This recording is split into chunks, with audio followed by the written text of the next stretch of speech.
everyone and welcome to the channel. Today we are talking about a major climate report that says the UK climate has changed so much that experts now believe the climate people experienced throughout most of the 20th century no longer exists. According to the UK's Met Office, weather patterns that were once considered rare or extreme are now becoming normal. The report warns that the country's infrastructure, housing, agriculture, and even healthcare system were designed for a climate that has already changed significantly. The report reveals that in the warmest part of the UK, the hottest day of the year is now typically around 4.5 degrees Celsius hotter compared with the 1961 and 1990 average. Scientists say this is a clear evidence that the climate change is no longer a future concern, it's happening right now. The lead author of the report explained that many people once believed climate change was something only scientists discussed, but today ordinary people are experiencing its effect through more frequent heat waves, extreme weather, and changing seasons. One of the biggest takeaways is how quickly temperatures have risen. Weather presenter Sarah Lucas described the report as shocking because the climate most people remember from their childhood has not disappeared. She pointed out that during the period from 1961 to 1990, 1 out of every 5 years never reached 30 degrees Celsius. In contrast, this year the UK has already recorded 25 days above 30 degrees, including 10 consecutive days of extreme heat. The report also shows that warmer conditions are spreading across the country. Areas in northern England are now experiencing average temperatures similar to those seen around London decades ago.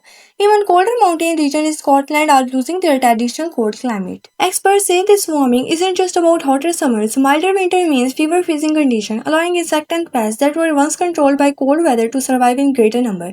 This could have serious effect on farming, ecosystem, and public health. The report also focuses on the UK's ocean and rivers. Scientists found that during 2025, the UK experienced 297 days of the marine heatwave condition, the highest number ever recorded. Warmer seas not only raise air temperature but also threaten marine life and weather patterns. Another major concern is rising sea level. Sea level around the UK have risen by approximately 20 centimeters since 1901, with the rate of increase accelerating over the last 3 decades. Experts warn that when the higher sea level combined with storms and high tides, coastal communities could face much more severe flooding in the future. Overall, the report paints a clear picture. Climate change is no longer something expected decades from now. It is already affecting temperature, rainfall, ocean, wildlife, agriculture, and the daily lives of the millions of the people across the UK. So what does this all mean? The message from scientists is straightforward. The UK climate has fundamentally changed and the country must adapt to these new realities. From stronger infrastructure to better flood protection and the climate resilient agriculture, experts believe urgent action will be needed to deal with increasingly extreme weather. That's all for today's update. If you found this video informative, don't forget to like, share and subscribe to the channel for more international news and in-depth analysis. Thanks for watching and I will see you in the next video.